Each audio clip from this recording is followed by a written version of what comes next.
Hello guys, welcome to our channel सही है। Today I will explain the topic resolution of non-perpendicular forces और इसमें important concept जैसे कि analyze force acting at the angle। Subject का नाम है हमारा इंजीनियरिंग मैकेनिक्स। तो स्टार्ट करते हैं। But resolution of the non perpendicular forces पता होने के लिए आपको मेन पता होना चाहिए फोर्स कि फोर्स होता क्या है। फोर्स के लिए हम लेने वाले हैं introduction to the force. Force is an external agent that changes or tends to change the state of motion of a body। Directly बताओ तो फोर्स ऐसी चीज है जैसे फोर्स लगाते हैं एक ऑब्जेक्ट को हम फोर्स लगाते हैं तो वो ऑब्जेक्ट डिस्प्लेसमेंट करेगा मतलब वो हटेगा या फिर सरकेगा, उसे हम फोर्स कहेंगे। जैसे कि एग्जाम्पल के लिए पुशिंग अ डोर और पुलिंग अ कार्ट। अगर हम डोर को ओपन करते हैं तो पुश करते हैं तो वो एक फोर्स होगा, उसका फोर्स का यूनिट होगा न्यूटन। नेक्स्ट टॉपिक लेते हैं meaning of resolution of force. Resolution resolution of का मीनिंग देखते हैं। Resolution means splitting a single force. एक सिंगल फोर्स रहता है into two components acting in a different direction। जैसे इसका है तो हम इसे दो कंपोनेंट देते हैं। दो कंपोनेंट जैसे इसको कहते हैं x और इसे कहते हैं हम y। x और y दोनों अलग अलग डायरेक्शन में जा रहे हैं, एक्ट कर रहे हैं और ये हमें हेल्प करते हैं analysing forces acting at a angle in mechanical system. Next point है हमारा perpendicular versus non perpendicular forces. Perpendicular और नॉन परपेंडिकुलर। परपेंडिकुलर फोर्सेस जैसे कंपोनेंट्स एट 90, कंपोनेंट्स एक्स हमारा 90 पे है, राइट, परपेंडिकुलर पे। और जो नॉन परपेंडिकुलर फोर्सेस होते हैं जैसे कि हमारा एक्स ऐसा रह सकता है, ऐसा रह सकता है, ऐसे हमारा एक्स या वाई कंपोनेंट रह सकता है। बट अगर नॉन परपेंडिकुलर एक्स और वाई रहते हैं तो वही केस में हमें trigonometric laws are use to find components.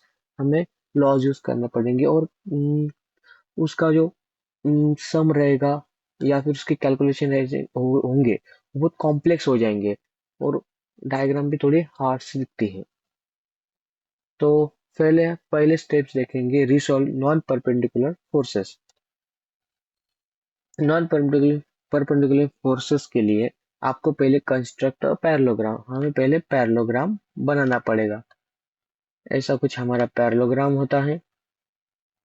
By keeping original forces, उसमें ओरिजिनल फोर्स रहने चाहिए, हमें फोर्स का कुछ भी चेंज नहीं करना है। और diagonal and two component along the two adjacent sides of parallelogram.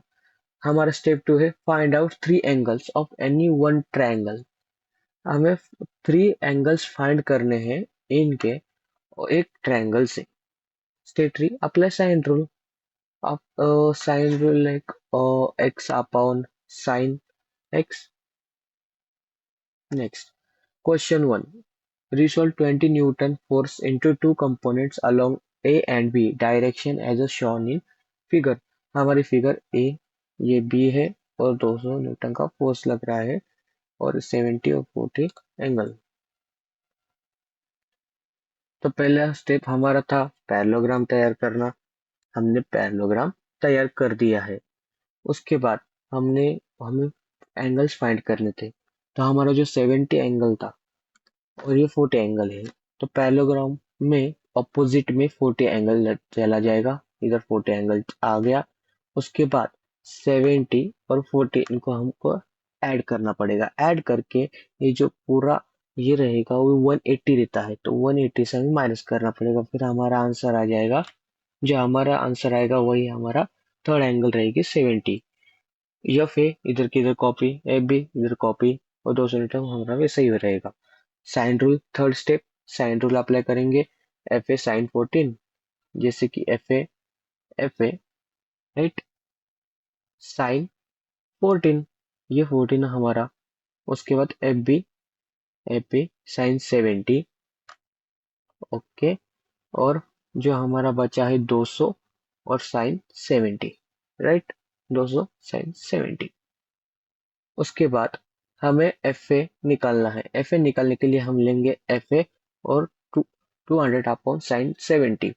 FA upon okay हम ले लेते हैं FA upon sine 40 equal to 200 sine 70। ये जो साइन 40 है डिवाइड वाला ये इधर जाके मल्टीप्लाई में हो जाएगा, जैसे कि FA 200 into sine 40 upon sine 70 और इसका आंसर आ जाएगा FA इक्वल टू 136.80 न्यूटन्स। उसके बाद FB सेम साइन 70 इधर से इधर जाके मल्टीप्लाई में चला जाएगा और FB में जैसे कि 200 साइन 70 कट होके 200 बचेगा। FB is 200। नेक्स्ट क्वेश्चन तरफ जाते हैं। Resolve 500 newton force into two components along P and Q as a show in the figure. Figure दी गई है P और Q 500 न्यूटन इसका फोर्स। इधर भी वैल्यूज ऑलरेडी दी गई है 60 50 गिवन नहीं है 60 50। तो ये 60 है 60 है और ये 50 है। 50 इधर जस्ट कॉपी हो जाएगा। पहले पैरेललोग्राम बनाए स्टेप 1, उसके बाद हम वैल्यूज ढूंढेंगे। एक वैल्यू से 50 50 जस्ट उधर कॉपी हो जाएगा 50। उसके बाद 60 और 50 प्लस होके 180 से माइनस होंगे, फिर पूरा 180 रहता है और हमारा थर्ड एंगल आएगा 70। उसके बाद इसका ऑपोजिट FP, इसका FQ ऑपोजिट सेम सेम और 500 न्यूटन। साइन रूल अप्लाई करेंगे। FP के आगे है 50 साइन 50 इक्वल टू FQ के सामने है 60 साइन 60। उसके बाद equal to 500 upon sine 70 500 upon sine 70।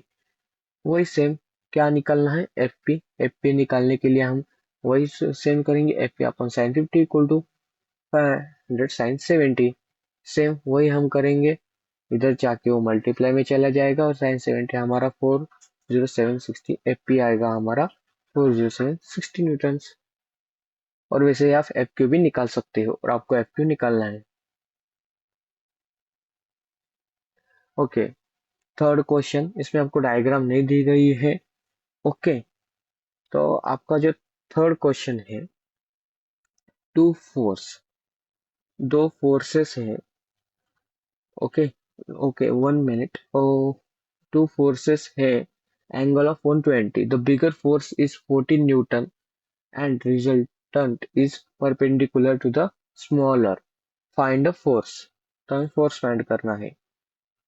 पहले हम उसकी डायग्राम बना लेते हैं। जैसे उन्होंने कहा था परपेंडिकुलर है स्मॉलर फोर्स, तो ये F1 स्मॉलर फोर्स, इसका 90 है परपेंडिकुलर और ये पूरा 120 है। बिगर फोर्स इधर है 13 और ये 13 इधर कॉपी हो जाएगा वैसे के वैसे, और ये 60 जैसे उन्होंने क्वेश्चन में कहा था। तो ये हमारी डायग्राम तैयार हो चुकी है। सेम पैरेललोग्राम बना, एंगल्स निकले और साइन का रूल अप्लाई करके हमने आंसर भी इधर निकाल लिया 14 अपन साइन 90 और ये इधर जाके इंटू में आ जाएगा और हमारा आंसर आएगा 20 न्यूटन्स। आपके लिए हमने एक क्वेश्चन दिया है, आपको इसको सॉल्व करना है। क्वेश्चन है resolve 400 newton into the component along A and B has shown in the figure. तो आपको इसको सॉल्व करना है और सॉल्व करने के बाद कमेंट में आपका आंसर डालना है। जिसका भी आंसर राइट होगा हम उसको हार्ट देंगे। Okay, thank you, good bye.